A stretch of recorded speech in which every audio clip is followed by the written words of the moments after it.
बहन का फोन आया है कि इतने साल बाद परदेश से आया है और मेरे बच्चे के हाथ पर 100 रुपल्ली रख कर गया है। मेरे हाथ में किसकी कहानी है नहीं पता, लेकिन जिसकी भी कहानी है ना, दिल रोने लगा ये सुनकर। परदेसी की कहानी है। 10 साल हो गए थे परदेश में काम करते हुए। पहला साल कर्ज उतारने में और दूसरा तीसरा साल बहन की शादियों की भेंट चढ़ गया। चौथे साल कुछ करके आने का सोचा तो पापा की तबीयत खराब हो गई, नहीं आ पाया। यहाँ तक कि पापा दुनिया छोड़कर चले गए तब भी नहीं आ पाया।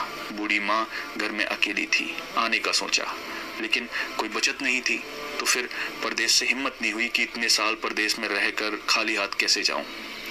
लेकिन माँ की जिद और बहनों ने कहा कि भाई आ जाओ, हमें कुछ नहीं चाहिए, बस आ जाओ कहा तो हिम्मत बढ़ी। कुछ उधार लिया, कुछ पास था जिससे टिकट करवाया और वापस ये सोचकर आ गया कि अब कोई बड़ी जिम्मेदारी तो है नहीं, यहीं पे कुछ कर लेंगे। आने के दूसरे दिन बहन से मिलने गया। बहन बच्चों वाली हो चुकी थी। आते वक्त भांजे के हाथ पर 100 रुपए रखकर वापस हुआ।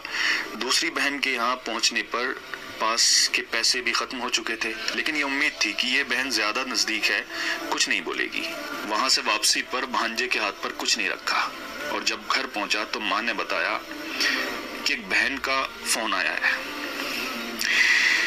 बहुत बड़ा दिल चाहिए यार ये सुनने के लिए। एक बहन का फोन आया है कि इतने साल बाद परदेश से आया है और मेरे बच्चे के हाथ पर 100 रुपल्ली रख कर गया है। इतना तो हम फकीरों को दे देते हैं। दूसरी बोली मेरे बच्चों के हाथ पर 10 रुपल्ली भी रख कर नहीं गया, ससुराल में मेरी नाक कटा दी।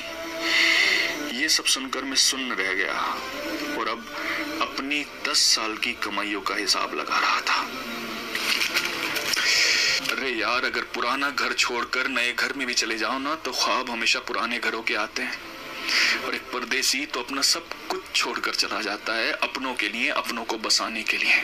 लोग मेहनत करके पैसा कमाते हैं, लेकिन परदेसी मेहनत के साथ साथ अपनी उम्र को बेचकर पैसा कमाता है। किसी खुशियों में नहीं आ पाता, किसी की मैयत में नहीं आ पाता। सच पूछो तो हमारे सीने में दिल किस तरफ है ना, ये एक परदेसी ही बता सकता है। क्योंकि जब वो अपनों को छोड़कर जाता है ना तो सीने में वही तकलीफ होती है जहाँ दिल होता है। जुल्म नहीं करते अपने लोग ये कह कर कि तुमने परदेश में रहकर हमारे लिए किया ही क्या है।